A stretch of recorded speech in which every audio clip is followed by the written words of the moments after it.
voilà, les reconnaître votre jour et son message. C'est un message que vraiment m'a prêché. C'est un message où il faut connaître le message pour que tu puisses comprendre les acquis. Heureusement que Dieu nous a pas seulement demandé de comprendre, mais de croire. N'est-ce pas? On va essayer d'en parler.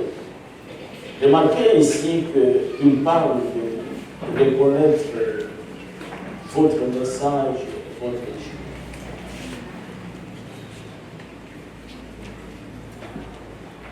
Ici, il s'agit d'un message qui vient dans un jour précis. Et vous devez reconnaître votre message. Premièrement, il ne s'agit pas d'un jour de 24 heures. Cette prophétie d'Osée est accomplie, en train de s'accomplir. Osée chapitre 6. Le prophète Osée a vu les temps dans le futur. Ce que Dieu devrait faire pour Israël et ce qu'il devrait faire pour nous, les nations. Il dit, venez, retournons à l'Éternel. Quand il dit, venez, retournons à l'Éternel, c'est que les gens se sont éloignés de l'Éternel. Est-ce vrai? Oui.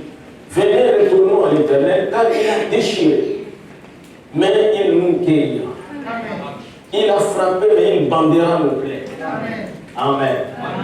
Dieu peut frapper, et Dieu va bander. Amen. Même quand il arrive à déchirer, il va guérir. Il nous rendra la vie dans 2 jours. Amen. Et le 3e jour, il nous relèvera. Et nous vivrons devant lui. Amen. Frère, on a montré que cette prophétie qui concernait Israël, qui devrait être dispersée dans le monde entier pendant 2 jours, c'est-à-dire 2000 ans, parce que Pierre nous a dit qu'un jour pour Dieu c'est 1000 ans pour les hommes. N'est-ce pas? Et Israël devrait revenir encore dans sa patrie. Et pendant que nous parlons, cela est accompli. Israël est dans sa patrie. C'est après 2 jours qu'ils retourneront dans leur patrie, mais le 3e jour, ils seront relevés et ils recevront la vie. Il faut dire le 3e jour, c'est le millénaire. Amen. Connaissons, cherchons à connaître l'Éternel. Sa venue est aussi certaine que celle de l'aurore. Il viendra pour nous comme la pluie du printemps qui arrose la terre. Amen. Chaque jour a un message. De quel jour s'agit-il? Premièrement, la Bible parle des jours. Les jours en termes d'une génération. Les jours dans la Bible peut signifier une génération. Amen. Les jours dans la Bible aussi, c'est la lumière.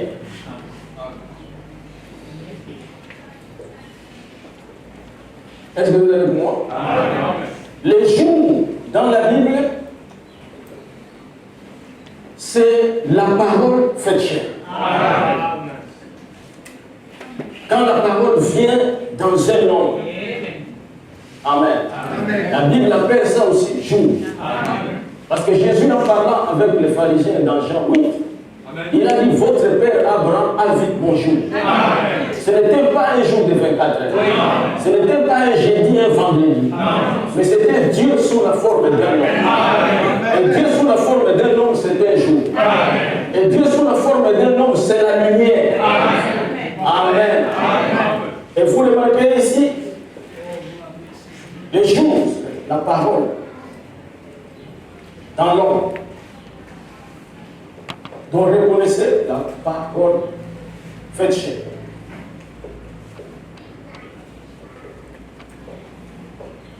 Est-ce que vous voyez ça? Les jours dans la Bible peut aussi signifier une période de 24 heures. Amen. Amen.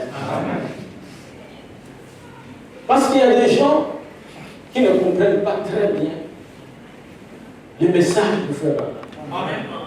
Nous appelons ça le message du jour. Le message de l'heure. Le message destiné à une génération bien déterminée. Mais ce message aussi est la lumière.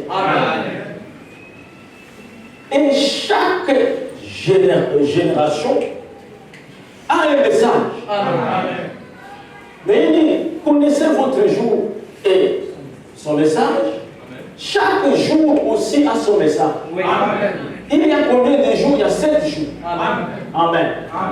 Si nous retournons dans la Genèse, c'est pour ça que vous ne devez pas ramener un message du jour passé dans les jours actuels.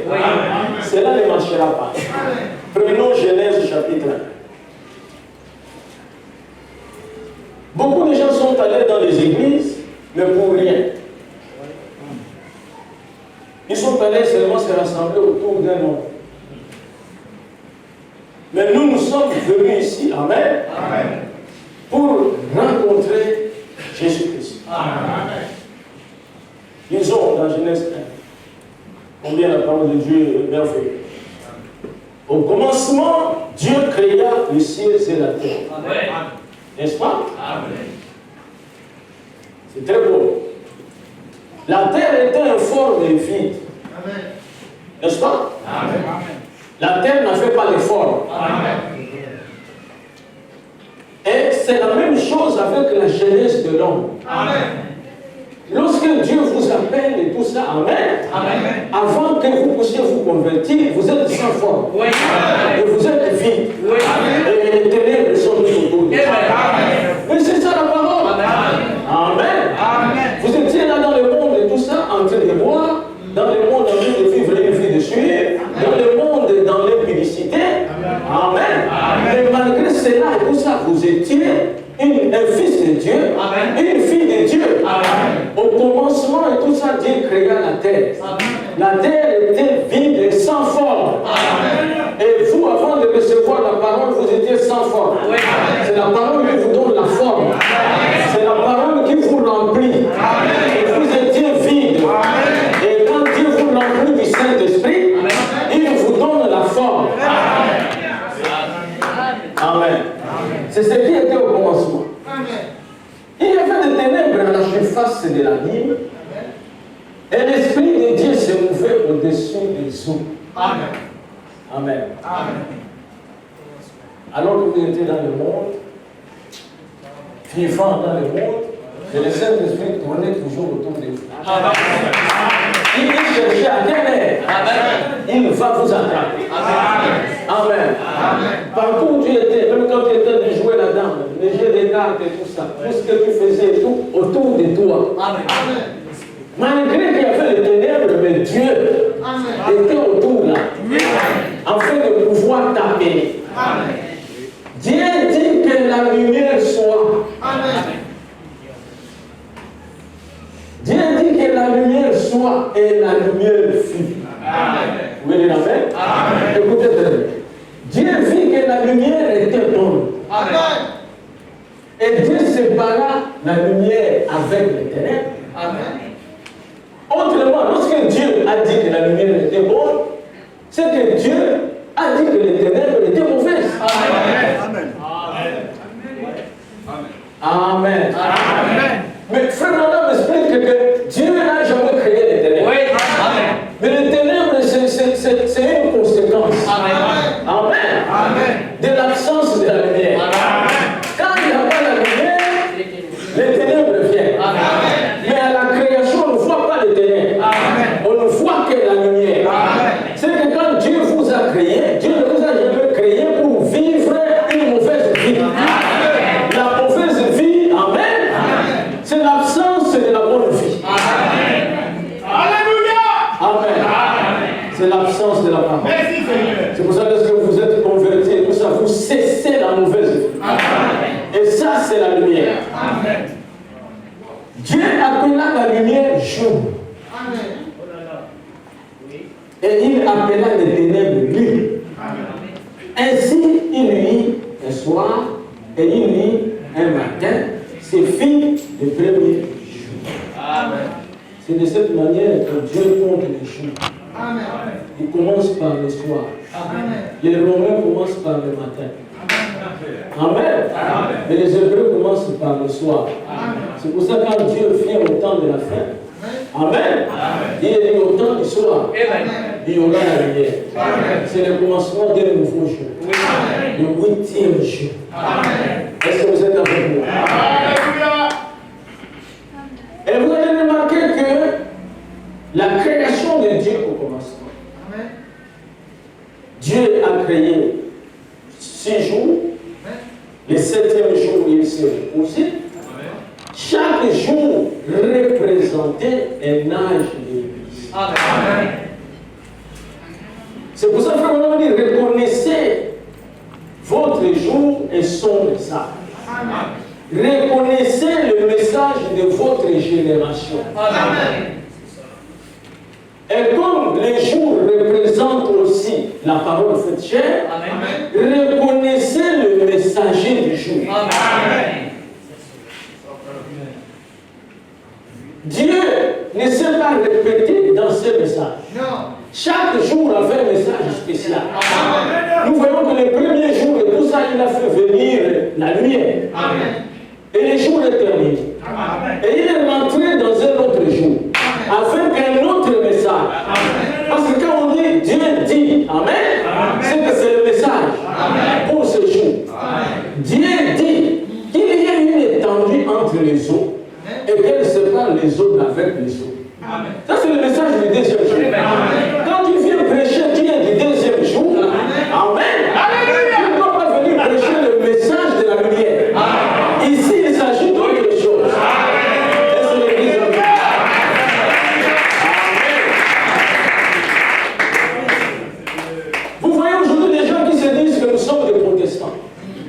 Mais qui a apporté le message aux protestants? C'est Luther. Mais Luther était de notre jour. Luther n'est pas de notre jour. Je ne peux pas venir ici parler du message de Luther. Je dois chercher quel est le message de mon jour. Amen. Dieu fit que l'étendue et il sépara les eaux qui sont au-dessous de l'étendue avec les eaux qui sont au-dessus de l'étendue. Amen. C'est merveilleux. Amen. Les eaux, ils séparent les eaux avec les eaux pour créer quelque chose. Amen. Amen. Amen. C'est Dieu qui le fait. Amen. Et cela fit ainsi. Amen. Dieu appela l'étendue ciel. Amen. Amen. Amen. Donc on sépare tout c'était les eaux. Oui, et il sépare les eaux avec les eaux. Amen.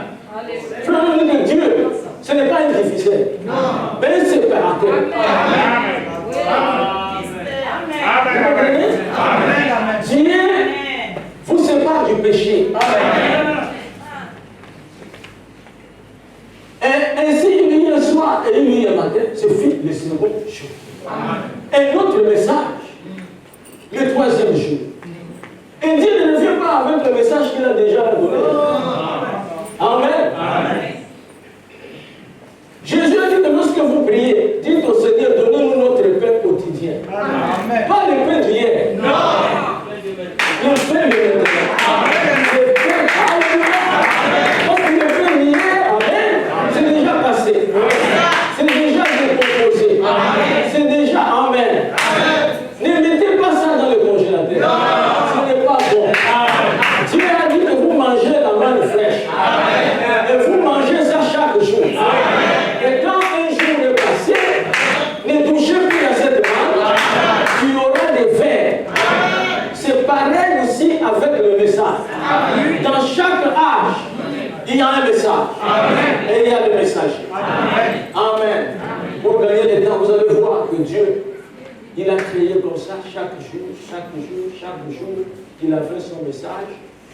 Mais lorsqu'il arrive le 6e jour, c'est le mystère. Amen. Dieu dit, créons l'homme à notre image. Amen. Ah. L'homme. Il y a des gens qui ne veulent pas l'homme. Amen. Amen. Mais Dieu lui-même a dit créons l'homme à notre image. Amen. Quand Dieu parle de l'homme, amen, Amen. parce qu'il y a des êtres humains masculins. Amen. Et nous pouvons voir. Mais qui ne sont pas des hommes. Amen. Selon Dieu. Amen. Abusivement, vous l'appelez homme. Mais lorsque Dieu regarde, ce n'est pas un homme. Amen. L'homme, c'est celui de Genèse. Amen. Amen. C'est celui de Genèse 26. 1, 26. Amen. Créons l'homme à notre image. Prenons ça. Puis Dieu dit, faisons l'homme à notre image. Amen. C'est beau ça. Selon notre ressemblance. Amen. Il ajoute que tu le fais à notre image, mais il doit nous ressembler. Amen. Amen. Amen. C'est pour ça que la femme samaritaine a dit, venez voir un homme. Alléluia. Amen. Oh non, moi, je ne crois pas le message de William Branham parce que vous élevez trop l'homme. Ce n'est pas nous qui élevons l'homme, c'est Dieu qui a élevé l'homme. Créons l'homme à notre image, à notre ressemblance, et qu'il domine sur les poissons de la mer, sur les oiseaux du ciel, sur le bétail, sur toute la terre. Amen. Qui va dominer sur toute la terre? Pas Dieu, mais l'homme. Dieu, lui, il domine dans les cieux, sur les anges. Amen. Les anges.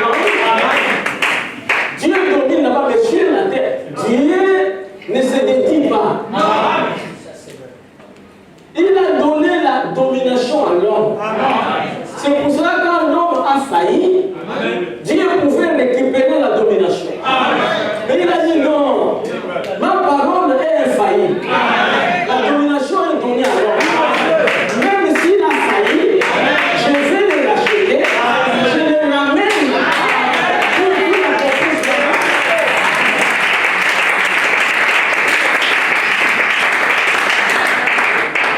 Amen. C'est la raison pour laquelle nous prêchons les 3 Adams.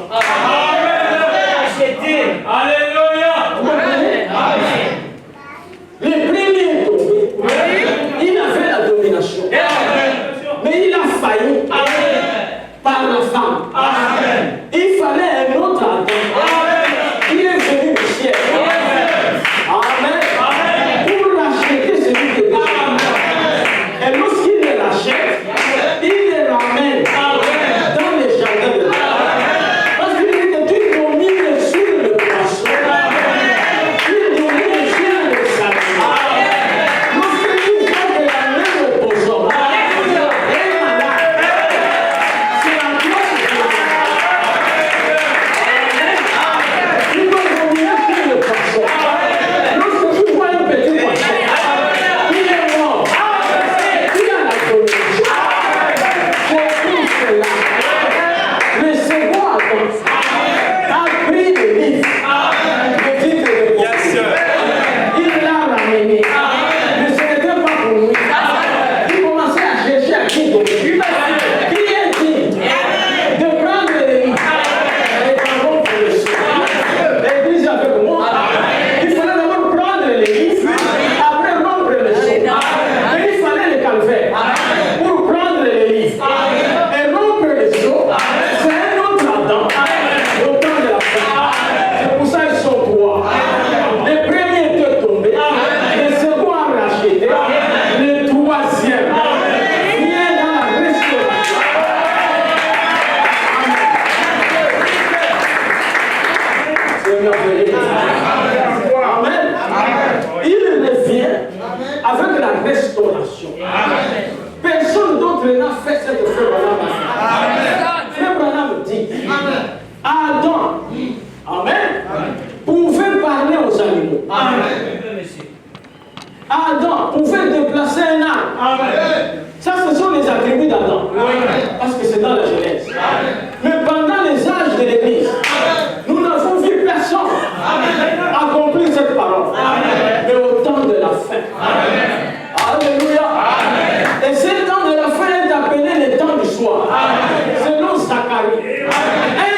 sur l'île de Patmos.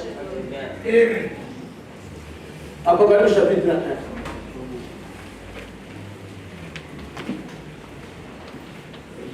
Nous serons là-bas. Amen. N'est-ce pas? Amen. Vous savez, les gens peuvent parler.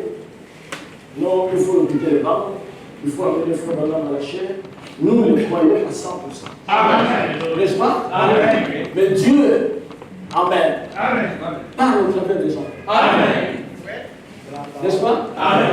Vous remarquerez que lorsque la bande est en train de passer, vous savez, calme, il y a des frères qui dorment.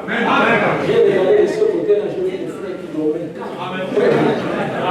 Les deux qui ont entendu seulement ma foi. Et ce sont les frères. Ici, il s'agit maintenant de l'homme. Amen. L'homme est important. Amen. Frère, on a vu, Dieu n'a jamais envoyé des appareils mécaniques. Il dit Dieu pouvait parler par les étoiles. Amen. Mais il a choisi l'homme. L'homme est important. Et vous savez, vous pouvez suivre ce message de frère. Il faut avoir un ministre. C'est pas facile. Même les gens qui s'enorgueillent aujourd'hui, écoutons les bancs. Mais c'est parce qu'on a prêché les âges de l'église. Nous avons prêché les sceaux. Nous avons prêché les trompettes. Ces choses-là, vous n'allez pas comprendre ça. Ce n'est pas possible. N'est-ce pas? Il faut un ministère. Et frère Branham croit en cela. Dieu aussi croit en cela. Il dit que l'alliance que j'ai faite avec Lévi, c'est une alliance perpétuelle. Prenons Apocalypse chapitre 1. Voilà. Il dit, moi Jean, verset 9, votre frère, et qui est part avec vous à la tribulation, et au royaume et à la persévérance en Jésus. J'étais dans l'île appelée Patmos, à cause de la parole de Dieu et du témoignage de Jésus. Je fis la vie à l'esprit au jour du Seigneur. Et j'entendis derrière moi une voix forte comme le son d'une trompette. Vous avez entendu? Amen. Vous remarquez ici que j'ai entendu derrière moi. J'ai entendu derrière moi. N'est-ce pas? Frère, on montre que lorsque Dieu vous appelle, vous devez faire toujours demi-tour. Parce que l'homme, quand il vient, il a sa propre voie. Il est en train de marcher dans sa propre voie. Il a trouvé une voie sur la terre. Comme le seul, vous êtes né. Amen. Vous avez trouvé vos parents. Et que la femme, elle met les perruques, la femme défrise les cheveux, la femme met des petites jupes courtes. Vous avez trouvé ça. Et vous aussi, vous allez faire la même chose. N'est-ce pas? Mais lorsque Dieu vous appelle, la voix de Dieu retentit derrière vous. Pour que vous puissiez faire demi-tour. Et demi-tour, c'est la repentance. Amen. Quand il a appelé Moïse dans le buisson ardent, Moïse a dit, je me suis détourné pour entendre la voix. Et j'ai aussi dit que j'ai entendu la trompette derrière moi. Amen. Parce que la civilisation vient du diable. Amen. Le message, c'est une civilisation qui est différente de la civilisation du monde. Une femme du monde peut porter les choses. Il n'y a aucun souci. Parce qu'elle a l'esprit de la convoitise. Des fois, elle-même ne sait pas porter le poids qu'elle est bien habillée. Mais lorsque Dieu te donne le Saint-Esprit, au même moment tu comprends tout ça que Dieu est mis.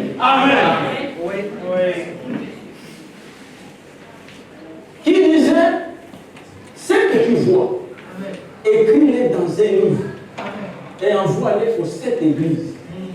À Éphèse, à Smyrne, à Pergame, à Thyatire, à Sardes, à Philadelphie et à Laodicée. Il n'y a que 7 églises. Le message que Jean a reçu pour envoyer ça aux 7 églises. Les 7 églises ici sont des églises réelles comme le Père qui ont existé là-bas en Asie mineure. Mais ces églises-là, Dieu a pris ça comme des ombres pour montrer ce qu'il fera pendant les âges de l'Église, une période où le Messie doit traiter avec les nations. Et la période où le Messie traite avec les nations est divisée en 7 âges. Et dans chaque âge, il envoie un messager. Dans chaque âge, il envoie un messager. Et le dernier âge est appelé l'âge de la Odyssée. Et chaque âge avait un message et un messager. Amen. Je vais retourner pour connaître quelle était la voix qui me parlait. Et après m'être retourné, j'ai vu 7 chandeliers d'or. Et au milieu de 7 chandeliers, quelqu'un qui ressemblait à un fils d'homme, vêtu d'une longue robe et ayant une ceinture d'or sur la poitrine. Frère Branham dit que lorsqu'il l'a vu, au milieu de 7 chandeliers, il dit qu'il avait les mains étendues. C'est ce que Frère Branham dit. Il avait les mains étendues. Partant et tout ça d'Éphèse jusqu'à la Odyssée. Il montrait qu'il était l'alpha et l'oméga. Il était le premier et le dernier. En dehors de lui, il n'y a plus rien. Il dit qu'il avait l'aspect d'une pierre de jaspe et de sardoine. Il dit la pierre de jaspe et de sardoine, c'était la pierre de Ruben et de Benjamin. Ruben qui était l'aîné, Benjamin qui était le cadet. Jésus a fait cet aspect-là. Et ça, c'est pour Israël. Et quand on arrive dans les âges des gentils, Amen. Jésus a l'aspect de Paul et l'aspect de Frère Branham. Parce que ce sont les deux. Amen. Il y a le dernier, c'est Paul. Le dernier, c'est Branham. Donc Jésus se ressemble. Amen. À Paul et Branham. Vous voyez de quoi je parle? C'est pour ça que quand Frère Branham est venu prêcher, il dit j'ai prêché mot à mot. Non pas comme Irénée, non pas comme Luther, mais comme Paul. Il a dit si c'est de Paul en Yes, sir. il est bien aussi. Amen.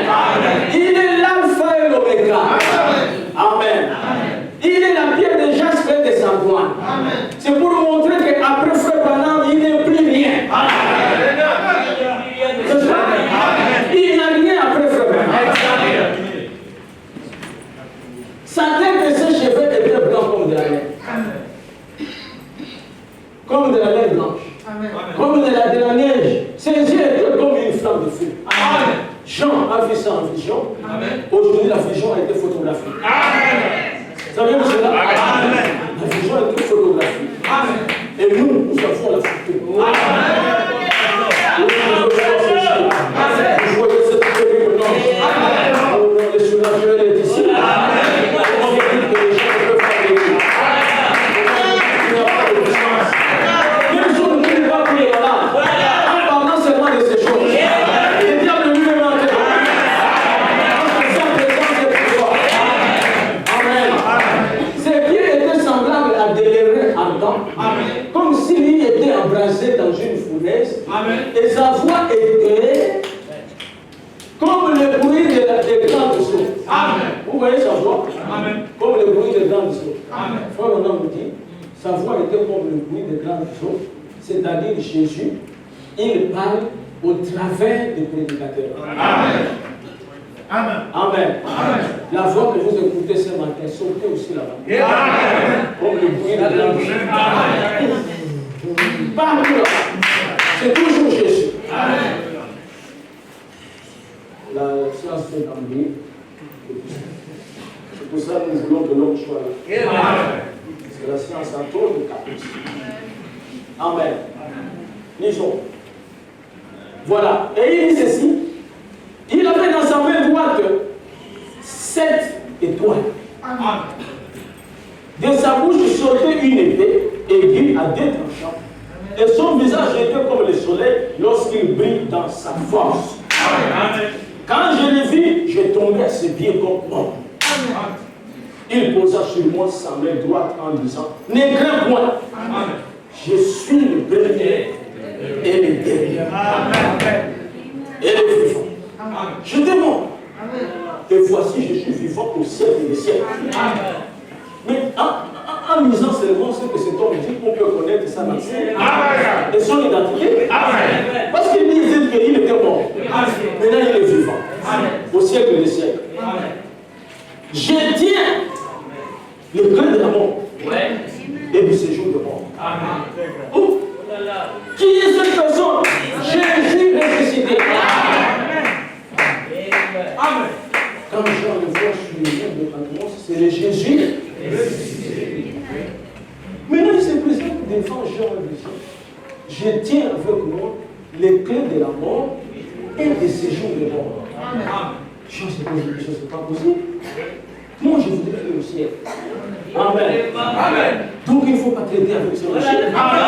Parce que si tu traites avec ce monsieur, il a les clés des séjours de mort. Amen.